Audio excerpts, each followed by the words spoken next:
नेपाल, जिसे पूरी दुनिया शांति, बुद्ध और हिमालय की धरती मानती है, वहां अचानक इतनी हिंसा क्यों भड़क गई?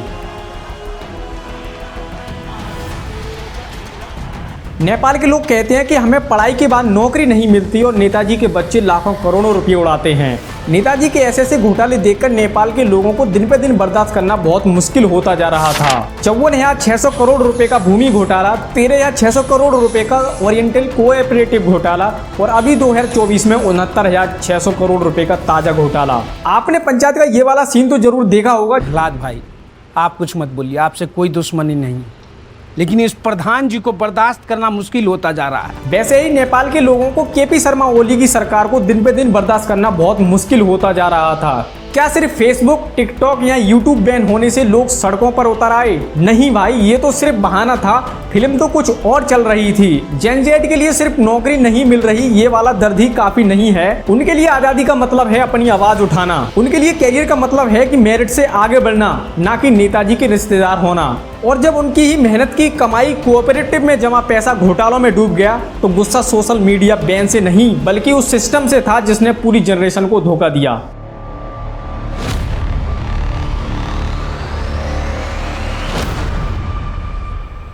दोस्तों, नेपाल की सच्चाई ये है कि यहाँ की युवा पीढ़ी का सबसे बड़ा एक्सपोर्ट प्रोडक्ट मजदूरी बन चुका है। मतलब नेपाल सबसे बड़ी मात्रा में मजदूर को एक्सपोर्ट करता है। सरकार ये आंकड़े कहते हैं कि सिर्फ पिछले एक साल में 7.5 लाख से ज्यादा नेपाली खाड़ी देशों, मलेशिया और दूसरे देशों में रोजगार के लिए गए हैं। मतलब हर महीने लगभग 65,000 युवा नेपाल को छोड़कर काम करने के लिए बाहर निकल जाते हैं। और कर्नाली जैसे इलाकों में तो हालत इससे भी ज्यादा बुरे हैं। लोग मजबूरी में सीधे भारत की ओर पलायन कर रहे हैं। ये सिर्फ नौकरी की तलाश नहीं है, ये सिस्टम पर अविश्वास है, क्योंकि देश के भीतर ना तो रोजगार है और ना ही सुरक्षा। जहां नेपाल के आम लोग अपने बच्चों को खाड़ी देशों की धूप और फैक्ट्रियों की धूल में झोंक रहे हैं, वहीं नेपाल के नेताओं के बच्चे करोड़ों की गाड़ियों में घूम रहे हैं। उनके घरों के अंदर स्विमिंग पूल है, प्राइवेट जिम है और इम्पोर्टेड शराब की अलमारियां। सोशल मीडिया पर जब आम जनता ने ये सभी तस्वीरें देखी तो आग और ज्यादा भड़क गई। दोस्तों, यही गुस्सा है जिसने सोशल मीडिया बैन को बस एक चिंगारी बना दिया, जबकि असली बारूद तो इन बेरोजगार युवाओं और लूटे गए सपनों में छुपी थी। दोस्तों, नेपाल के अंदर नौकरी की स्थिति इतनी खराब है कि 10 में से 4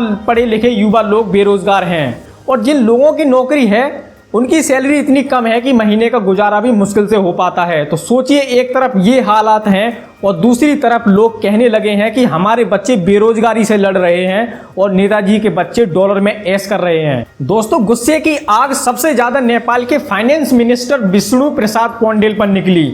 इस बात का अंदाजा आप ऐसे लगा सकते हैं कि नेपाल के फाइनेंस मिनिस्टर विष्णु प्रसाद पौडेल को प्रदर्शनकारियों ने उनके ही घर में खदेड़ दिया। भीड़ ने घर का घेराव किया और आगजनी कर दी और मंत्री को जान बचाकर भागना पड़ा।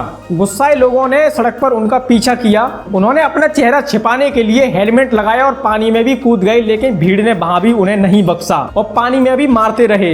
नेपाल में 2025 के युवा प्रदर्शन के दौरान कई महत्वपूर्ण भवन भी आग की चपेट में आ गए हैं, जैसे कि नेपाल की संसद भवन काठमांडू में, जहां प्रदर्शनकारियों ने घुसकर आग लगाई और भारी तोड़फोड़ की है। सिंहद दरबार, जो नेपाल सरकार का मुख्यालय है और विभिन्न सरकारी मंत्रालयों का भवन है, ये भी आग के हवाले हो गया। नेपाल का सुप्रीम कोर्ट का भवन भी आग लगने की घटना का शिकार हुआ है। राष्ट्रपति भवन यानी शीतल निवास को भी आग लगाई गई। प्रधानमंत्री का आवास, जहां प्रदर्शनकारियों ने घुसकर धावा बोल दिया और आग लगा दी। नेपाली कांग्रेस पार्टी कार्यालय में तोड़फोड़ और आगजनी हुई है। नेताओं और मंत्रियों के निजी आवास के साथ साथ कई जगह और आग लगाई गई। विधानसभा क्षेत्र के आसपास के कई प्रमुख होटलों जैसे हिल्टन काठमांडू, हयात रेजेंसी में भी आग लगाई गई। निक्कू सेंट्रल जेल में आग लगी और वहां से कैदी भी फरार हो गई। सोशल मीडिया बैन तो बस एक चिंगारी थी। सरकार ने कहा कि हम टिकटॉक, फेसबुक और इंस्टाग्राम बंद कर रहे हैं, लेकिन लोगों का कहना ये था ये तो सिर्फ बहाना था। असल में तो सरकार डर रही थी कि सोशल मीडिया पर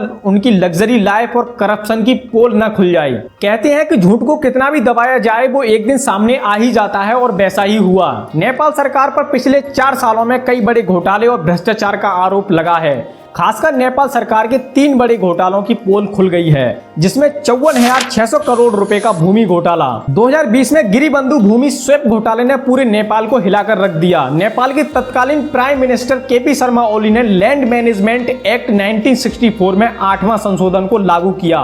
इस संशोधन के तहत ऐसे नियमों को शामिल किया गया था जिसके तहत कंपनियों को तय सीमा से ऊपर जमीन को ट्रांसफर करने, एक्सचेंज करने या फिर रिश्तेदारों को चुकाने के लिए भुगतान की मंजूरी मिल जाती है। इसमें सरकारी अफसरों और नेताओं ने सरकारी जमीन को सस्ते दाम पर निजी कंपनियों के नाम पर ट्रांसफर कर दिया। उस समय बालेंद्र शाह काठमांडू के मेयर थे और कई आलोचकों ने इसे नीतिगत भ्रष्टाचार कहा और साथ ही आरोप लगाया कि ये कानून गिरिबंधु एस्टेट को फायदा पहुंचाने के लिए बनाया गया था। बताया जाता है कि इस घोटाले में करीब 55,000 करोड़ रुपए का घोटाला हुआ। साल 2024 में नेपाल के सुप्रीम कोर्ट ने ओली सरकार के इस कानून को पूरी तरह से रद्द कर दिया।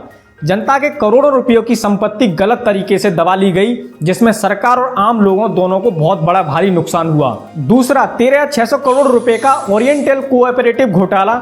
2023 का ये घोटाला एक सहकारी बैंक से जुड़ा हुआ था। बैंक में जमा जनता का पैसा गलत तरीके से अफसरों और नेताओं ने निजी संपत्तियों, बिजनेस और घोटालों के लिए इस्तेमाल किया। बाद में बैंक डूब गया, लाखों लोग अपना पैसा खो बैठे। बैंक मैनेजमेंट और नेताओं पर गंभीर जांच हुई, पर इसका नतीजा कुछ भी नहीं निकला और लोग आज भी अपने पैसे लेने के लिए आस में बैठे हैं। और 2024 का 69,600 करोड़ रुपए का ताजा कोऑपरेटिव घोटाला। जुलाई 2024 में उजागर ये कोऑपरेटिव कंपनी घोटाला नेपाल के आर्थिक इतिहास का सबसे बड़ा घोटाला था। इसमें नेताओं, अफसरों और कई बड़े व्यापारियों ने सहकारी समितियों में फर्जी अकाउंट, फर्जी लोन और संपत्ति के केस किए। ये घोटाले सामने आते ही हजारों लोगों की जमा पूंजी भी डूब गई और जनता में फिर जबरदस्त नाराजगी फैली। ट्रांसपेरेंसी इंटरनेशनल के करप्शन परसेप्शन इंडेक्स CPI में नेपाल कई सालों से एशिया के सबसे बड़े भ्रष्ट देशों की लिस्ट में बना हुआ है। 2023 में नेपाल का स्कोर 34 आउट ऑफ 100 रहा, जिसमें 0 का मतलब होता है सबसे ज्यादा भ्रष्ट और 100 का मतलब होता है सबसे ज्यादा साफ। और वो 180 देशों में 108वें स्थान पर रहा। इसका मतलब ये है कि नेपाल की जनता खुद अपने सिस्टम पर भरोसा नहीं कर पाती है, क्योंकि रिश्वत, घोटाले और पावर मिसयूज वहां पर आम बात हो चुकी है।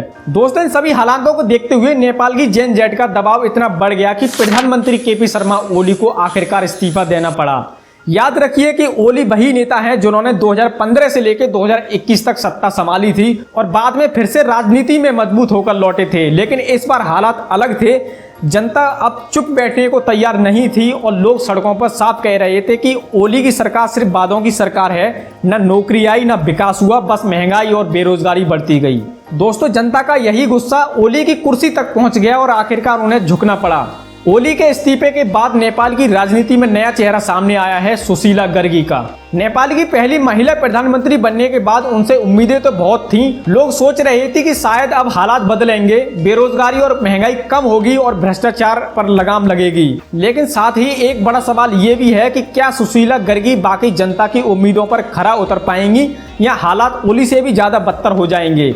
क्योंकि जनता ने देख लिया है कि नेपाल में सरकार तो बदलती हैं, लेकिन जनता की तकदीर वही की वही रह जाती है। अब सवाल ये उठ रहा है कि क्या ये सब सिर्फ जनता का गुस्सा है या फिर बाहरी ताकतों की भी इसमें चाल है? नेपाल में चीन का दबदबा लगातार बढ़ रहा है। अब तक 254 अरब नेपाली रुपये से ज्यादा का निवेश हाइड्रो पावर, सड़क, रेलवे जैसे बड़े प्रोजेक्ट सीधे नेपाल में चला रहा है। चीन की कंपनियां हजारों नौकरियां भी बना चुकी है, लेकिन यही बात अमेरिका को खटक रही है। अमेरिका को डर है कि नेपाल धीरे धीरे पूरी तरह चीन की गोद में ना चला जाए। इसी वजह से वो अपने MCC फंड्स और NGO के जरिए नेपाल में पकड़ बनाए रखना चाहता है। क्या नेपाल विकास की राह पकड़ रहा है या फिर चीन अमेरिका की जंग में फंसकर जनता का भविष्य दांव पर लगा रहा है? दोस्तों, वीडियो सही लगी हो तो वीडियो को जरूर लाइक करें और इस प्रकार की और वीडियो देखने के लिए हमारे चैनल को जरूर सब्सक्राइब करें। वीडियो देखने के लिए आपका बहुत बहुत धन्यवाद।